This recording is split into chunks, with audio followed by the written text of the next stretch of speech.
I'm Suzanne and I nerd out over art supplies, and this time I went a little overboard. This is a deep dive review and comparison of Ohuhu's two lines of direct ink acrylic brush markers.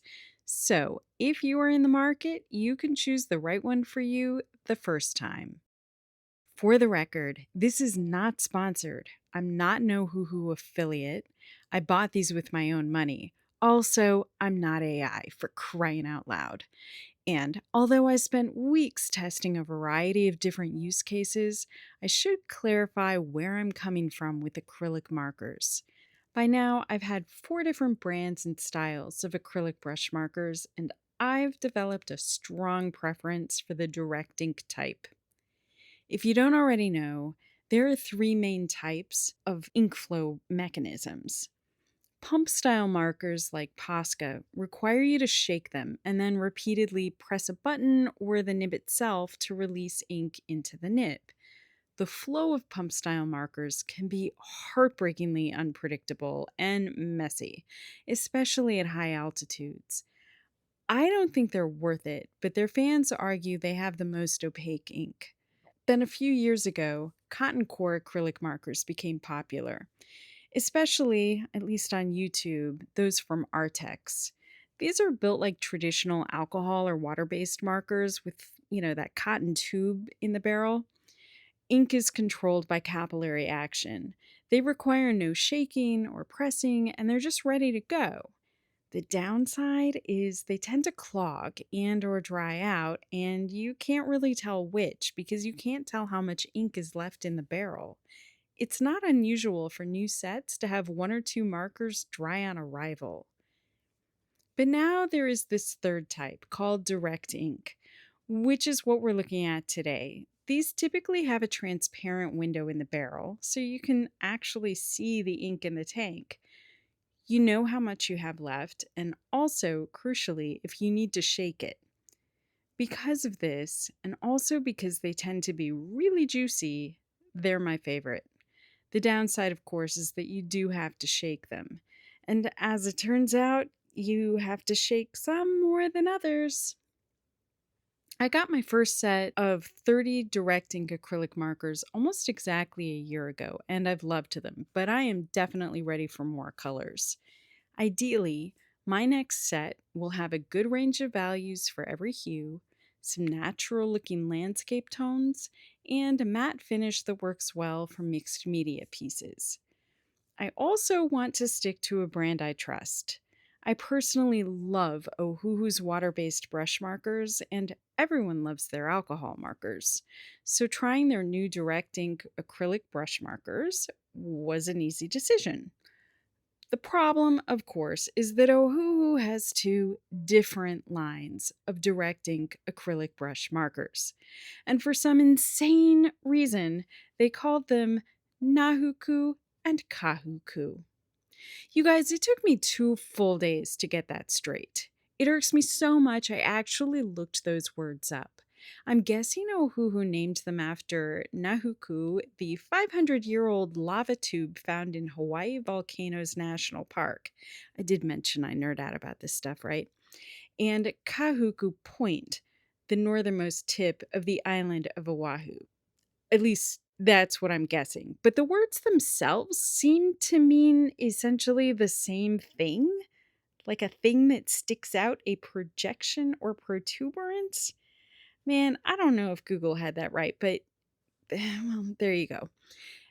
And if you don't think Ohuhu is intentionally trying to be confusing, I promise you their descriptions of their markers aren't much more helpful. They say both markers have smooth flow, visible capacity, high opacity, and great coverage. Both just need a quote few shakes and are ready to go. Both are waterproof and light fast and work on various surfaces. Both come in zippered fabric wallets with elastic loops for each pen. I thought I spotted a substantive difference when the Nahuku listing specifically mentioned non toxic and Kahuku doesn't, but it was a red herring. An email confirmed they're both non toxic. There was a subtle difference in the marketing images, however. Nahuku is positioned slightly more for coloring and artwork on paper, while Kahuku features more photos of crafts and says built for outdoor projects. But the only big, glaring, unambiguous difference between Kahuku and Nahuku, at least in the product listings, was the number of colors available. The largest set of Nahuku is 72, whereas the largest set of Kahuku is 120. The Amazon descriptions provide this slightly more helpful graphic indicating that Nahuku is more saturated and mixable, but Kahuku is more opaque. All this research left me genuinely stumped as to which to get. On the side of Kahuku, my whole objective was to get more colors, and the whole point of acrylic markers is opacity. But on the side of Nahuku, I work almost exclusively on paper and canvas, and the saturation is hugely important to me. Y'all, if I didn't have this channel to justify getting both, I would still be trying to make up my mind. The other difference, of course, is price. Nahuku is more expensive per marker, but as there are fewer, it's the less expensive set. They're currently $60 for the full set of 72, and Kahuku is $75 for the full set of 120. Of course, they both also come in smaller sets, and Kahuku also comes with a bullet nib. Incidentally, because they are often sold out, I did take a moment to email Ohuhu and confirm that neither line has been discontinued. They are working to replenish inventory. So now that I have them both, let's go through it. Both come in zipper wallets with individual elastic loops, and the loops are correctly sized. The markers aren't loose and they're not too hard to get in. Now, I'm not a fan of these wallets in general because you can't see all your markers at one time, but they can make it easier to store your markers horizontally, as recommended, and they certainly are more portable than boxes or trays. Nahuku has a slight edge here with a removable center section. Both markers have their color numbers on the cap, and I'm glad they have the numbers. I don't love that they're on the cap. And rather than color the cap or barrel in a big obvious way like some other brands, Ohuhu has chosen to give you just glimpses of the colors, which make the color numbers that much more important. But both are very small print, low contrast, and particularly difficult to see when the markers are in the wallet. Kahuku has them on the end of the cap, so you have to arrange them right and fold the sides of the wallet back to see them. It's kind of a pain. It's almost like they expect you to buy a separate organizer that arranges the markers with the ends out. Ugh, oh, hoo hoo. But Nahuku's color number is on the side of the cap, which is arguably even worse. And it's opposite this pseudo clip thing, so the color number is actually hidden when they're in the wallet. This is, in a word, bad design.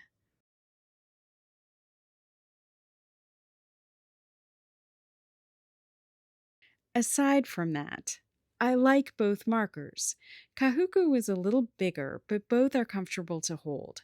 Both caps post on the end while you're using them, so you don't mix them up. As it happens, Nahuku has an identical barrel to the Pilot Varsity fountain pens I use every day. What are the odds? Both have windows into the tank and the valve chamber, which is great for seeing the state of your ink. But I wish they weren't so stingy with the colored plastic. As for the fidelity of that color, I didn't compare every one, but Nahuku's plastic color indicators seem to match the dried paint colors very well. Kahuku was just a little less reliable and also suffers a bit from the difference between glossy plastic and matte ink. Getting inside, the Kahuku tip is physically larger than the Nahuku, but in my testing, it didn't have noticeably broader coverage. I'm more interested in detail work anyway. Both have kind of squishy tips, so it was a little difficult to get an even thin line, but I didn't really notice any difference in how thin a line I could get.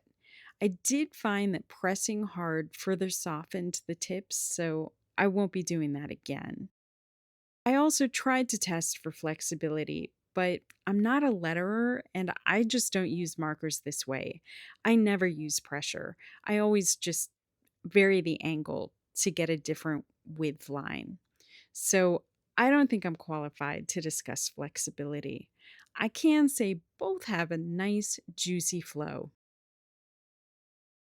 Both sets of markers come with both white and black swatch sheets, and I was really happy to see the markers come in the same order as the swatch boxes. I swatched the Nahuku first and unconsciously found myself going over it a couple of times. These swatch sheets are fairly smooth cardstock, and the Nahuku was looking very streaky. I thought it was just transparent, but it seemed to be lifting itself as I tried to lay down more color. This is a problem I've seen with some other brands as well, so I started to let it dry between coats. That was when I realized Nahuku has a satin sheen, and this slight reflectivity was highlighting the brush strokes, so it looked streaky even 3 layers deep. But I also realized I needed to shake the markers a lot more than I expected to get the most even and opaque coverage. In fact, one or two of the streakiest colors looked like they had mud in the valve chamber, and I had to shake and scribble a ton to get the actual color to come out. Kahuku was a different story. For one thing, the white Kahuku swatch sheet is cold press watercolor paper, which tends to minimize streaks. For another, these dry with a matte finish, which also minimizes streaks. So streakiness wasn't really a problem here, but the first coat still wasn't as opaque as I'd hoped. Since Kahuku were supposed to be the more opaque of the two, I only put the second coat on half of each swatch so I could see the difference.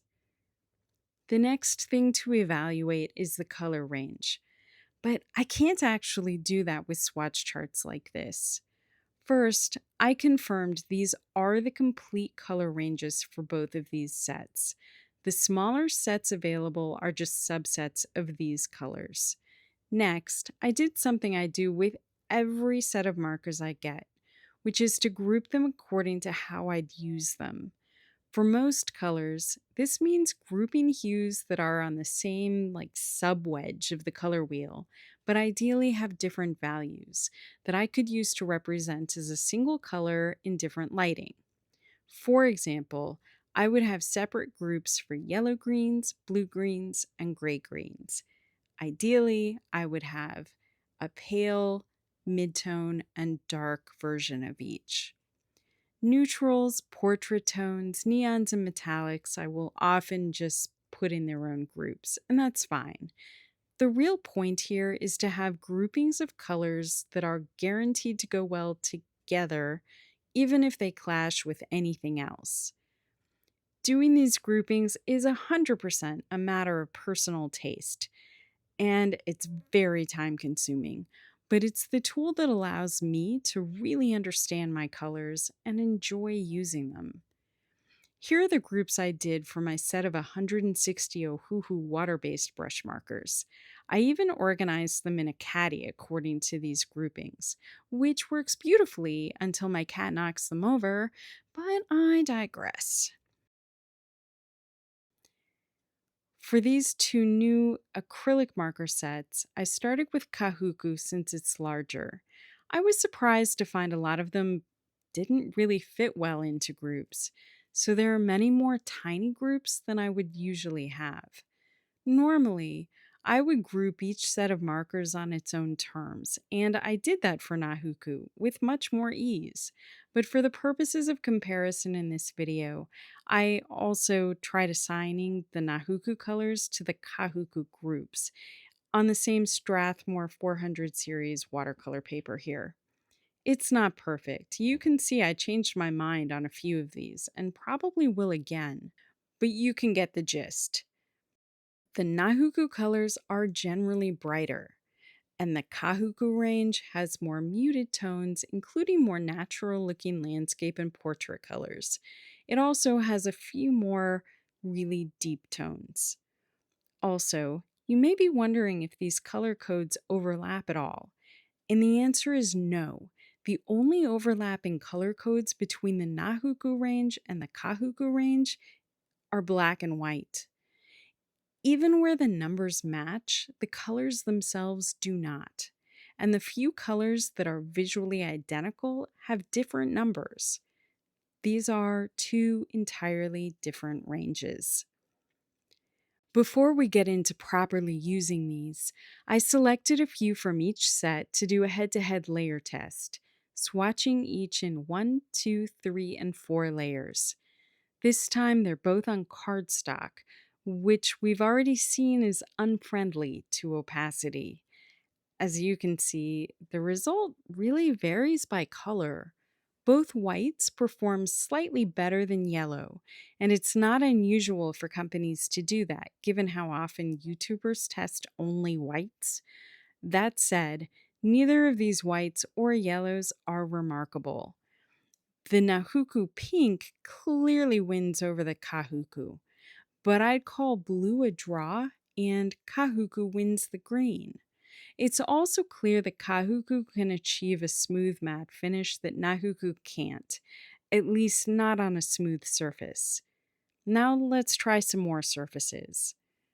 First up, basic coloring. This is Creative Paula's Satisfying Patterns coloring book. I chose it because, well, I adore her channel, but also because this is printed by Amazon, so it's on the same paper as Coco Wyo and tons of other popular coloring books from Amazon. I'm not doing anything fancy here, just trying a little blend and testing a little detail. I I didn't expect this big a difference right here, but wow, I enjoyed the Nahuku way more in this test. Look how much more vibrant that flower is. And those three violet blue tones work perfectly together, while the Kahuku pastel violet has this clashing gray undertone. Next, I decided to paint a simple mandala, split down the middle. This was meant to further test using the markers for detail, but I also wanted to try them on good cotton watercolor paper. This happens to be an Etcher Limited Edition Perfect Sketchbook with Fabriano Artistico cold press paper. I'm speeding through this because mandala construction is kind of off topic, but if you'd like me to go over this in a real-time video, please just let me know in the comments.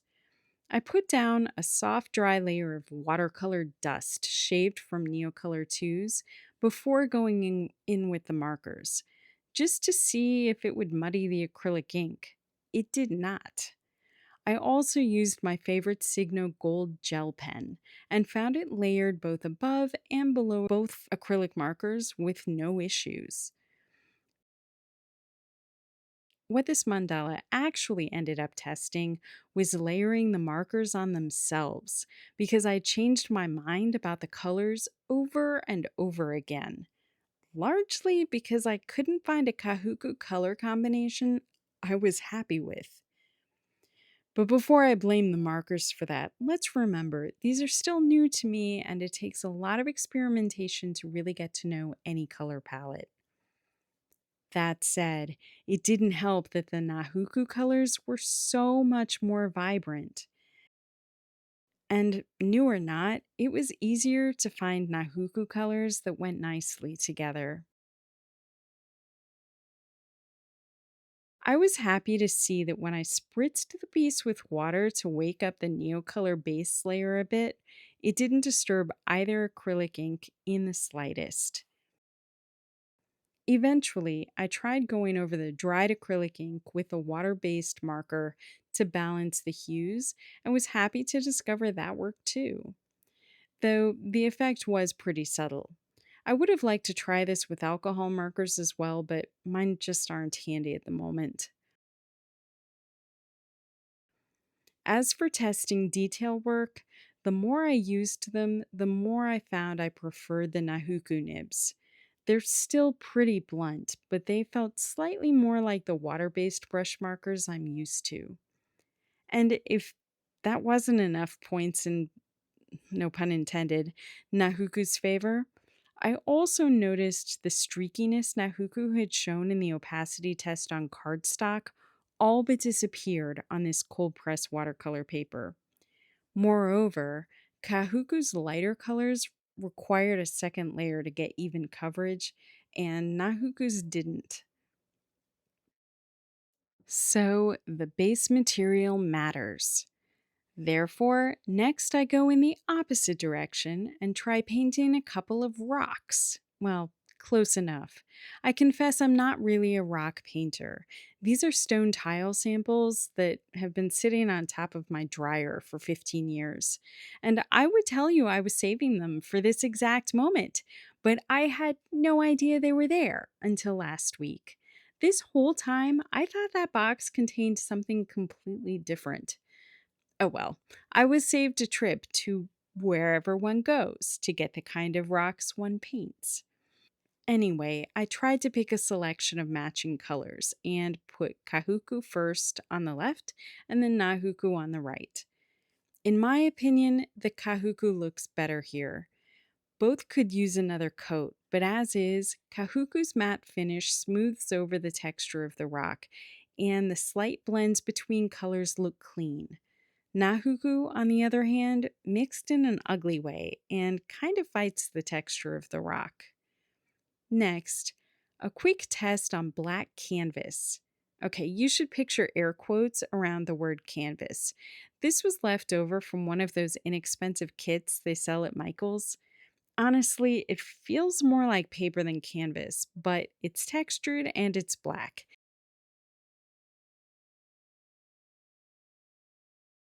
And both markers work beautifully on it. I'm just again struck by how much more I like the Nahuku colors. Kahuku has these nice landscapey shades, but they just look so washed out. And finally, we come to the test that matters most to me, a mixed media landscape. I sketched the same peacock scene on both sides of this spread. I took this reference photo myself several years ago at one of our favorite family vacation spots. This peacock and we had a thing. He would watch me through the window of my casita until I joined him outside, and then he'd saunter around posing for me. I swear this is true. The messy background gradient was already in the sketchbook from another session. It's a funny story. I'd recently unearthed some pastel pink and blue gouache purchased on a whim ages ago and was squeezing them into pans when I realized they were acrylic gouache and were minutes from drying permanently in those pans. So I grabbed the nearest sketchbook, this Talons Art Creations I had just unboxed for another video, and used up the paint as fast as I could. Hence the rushed appearance. But it's a happy accident because now I'm testing these acrylic markers on top of Turner acrylic gouache in a Talons Art Creation sketchbook. Again, I'm speeding through a couple of hours of work here, but please let me know in the comments if you'd appreciate a playlist of real-time, unnarrated process videos because I have plenty of footage. I find I actually enjoy having other people's on in the background as I work. Body doubling, I believe the kids call it.